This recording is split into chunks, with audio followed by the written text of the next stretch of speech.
This knot could save your life. Today we're going to go over a quick and easy tutorial on how to tie a bowline knot. The bowline knot is a fixed loop nautical knot, meaning it doesn't tighten on itself. This knot has been used by sailors for centuries and has several uses, from mooring boats to even being used to craft makeshift harnesses by rescue teams.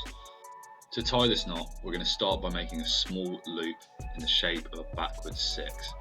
You then want to hold this loop with your thumb and middle finger, like so.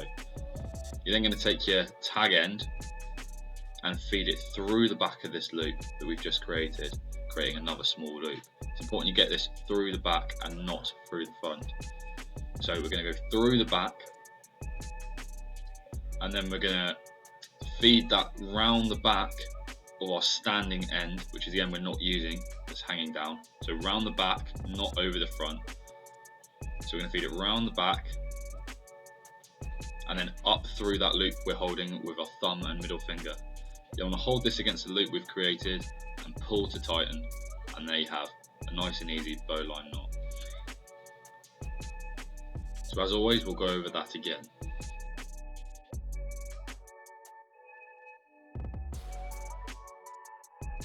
So we're going to start again by making that backwards 6 loop.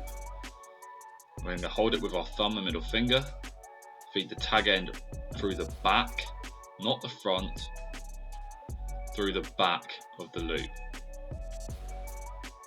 So I'm going to hang down and we're going to feed it around the back of our standing line, not around the front, around the back. We go around the back, up and through the loop we're holding before pulling to tighten. Simple as that. And as you can see, no matter how much we pull on that loop, it will not tighten on itself. So let's go over that one last time. So we're going to start with our backwards 6. We're then going to take our tag end and feed it through the back of that loop we've created. We're going to feed it around the back of the standing end, and then up and through that loop we're holding with our thumb and middle finger before tightening the knot. And there you go, a quick and easy way to tie a potentially life-saving knot. If you want to learn more knots, then check out the membership page on our website, where we've uploaded a video on 4 essential knots that you need to know. Just visit the link in the description below.